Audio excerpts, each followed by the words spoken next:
بسم الله الرحمن الرحيم.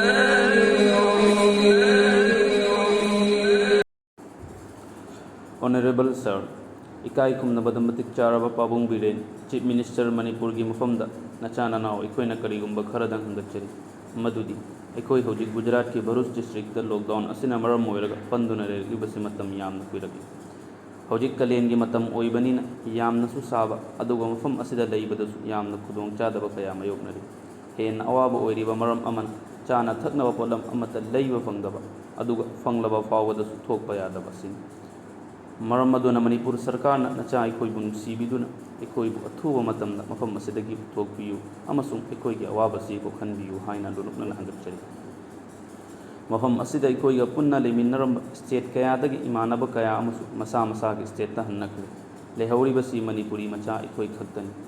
India Red John Manung Chaliba, State Asida Labor Oibana, Yam Nasumi Paiba Pokche. Rain the labor, hostel the labor kayas, Upayama Toraga Chetnakro, Haina Tantor Pusuyawi, Labor Fabadi, Mahiroi Sinmi Punna, Ekoi Manipuri, Singamagachani and Kairom Asida. Ishorgi Thozaldagi, Hojik Fawadi Lena, Asiki symptom, Amata Utpathinatri. Matang Asida Manipur government, Ekoi Matam Chana, Yum Yobayana, Lambi Amatam Sinbiduna, Ekoi Punsibu can be you, Amasum Green John Oedi, Iram the Manipur, Dayavan be you hired. Hot Nabaya Hot Narabasu, Atopo by Amata Uva Fang the Badagi, Honorable Pavung Birin the Mississippi, address to Jarapani, Ekoi Muktam Putok Nabalambi, Sinbi Regadi, Pavungi Laman Punsi Supaton Sinjaragani. Hi Jariba, student Manipur in Bharuch, Gujarat, India.